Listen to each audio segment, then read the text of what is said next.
城及其周围的地域，叫做邦畿。第三个字呢是纪，这个第九章，记一记啊，记一记。记呢就是编辑的记，是继续、合句、合的意思。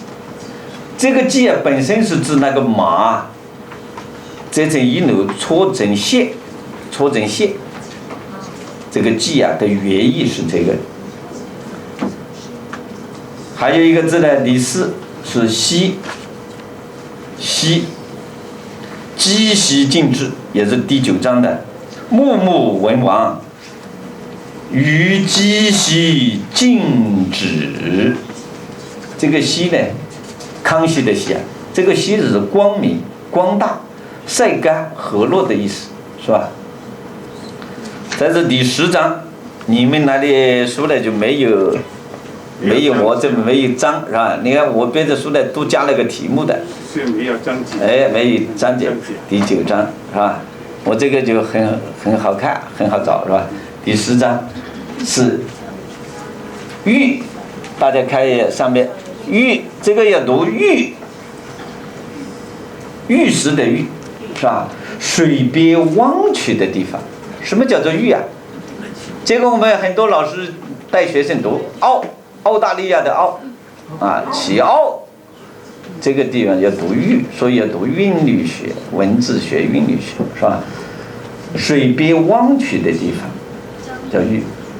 第6个字县，第一个要读县，西安县，威武、威严、广大、宽广、博大的意思，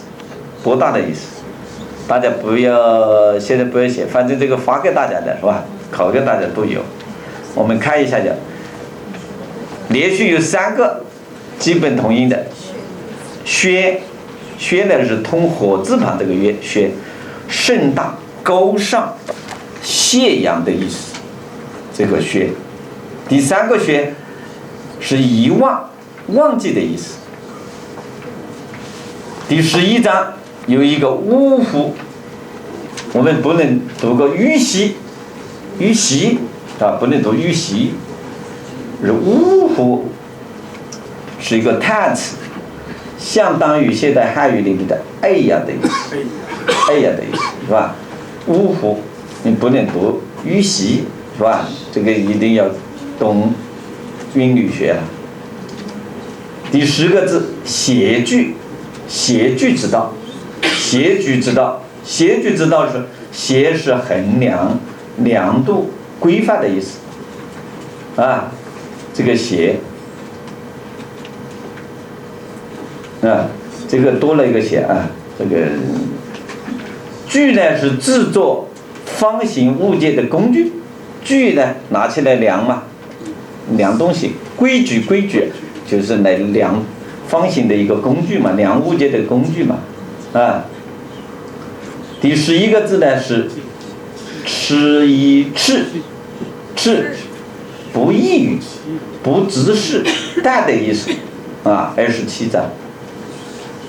第12个字呢就是冒记是嫉妒的意思，嫉妒啊，你冒记人就是嫉妒人啊，嫉妒人。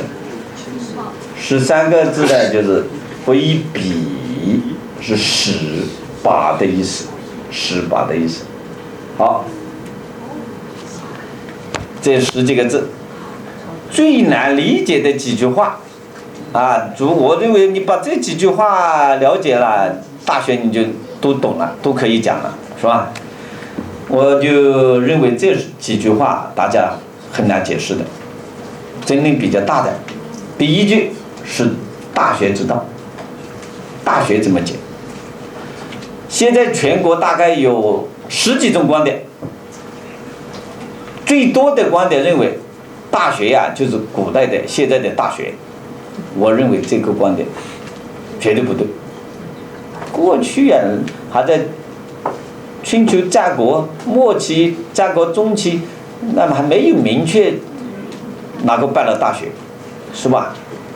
这个孔子那个时候还只是私塾的开山鼻祖，还没有么中学、大学都还没有，怎么是作为大学现在的大学来解释的？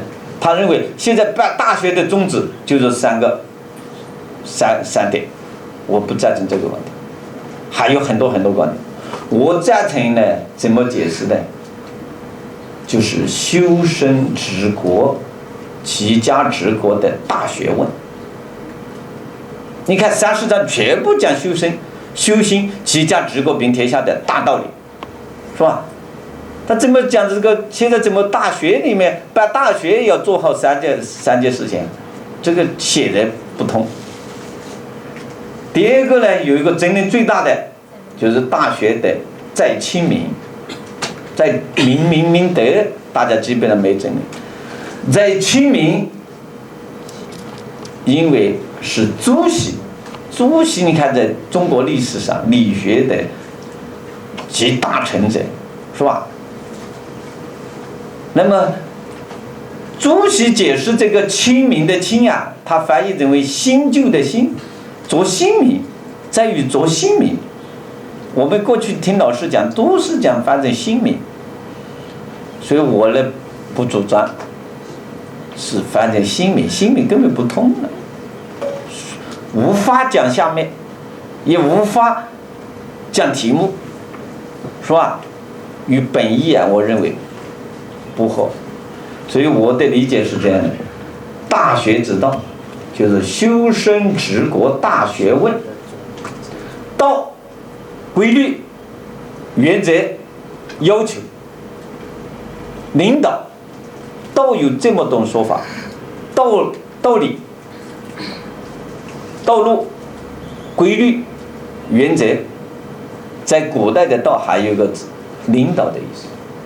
领导的，在这里我认为是总原则、总要求的意思，是吧？所以我把它翻译呢是修身治国大学问的总原则、总要求，就是3条。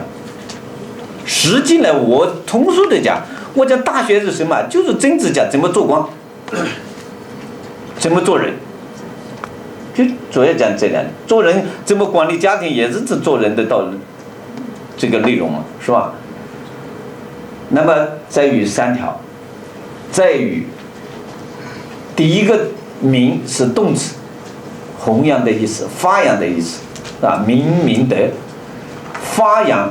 第二个明是名词，是吧？是名词。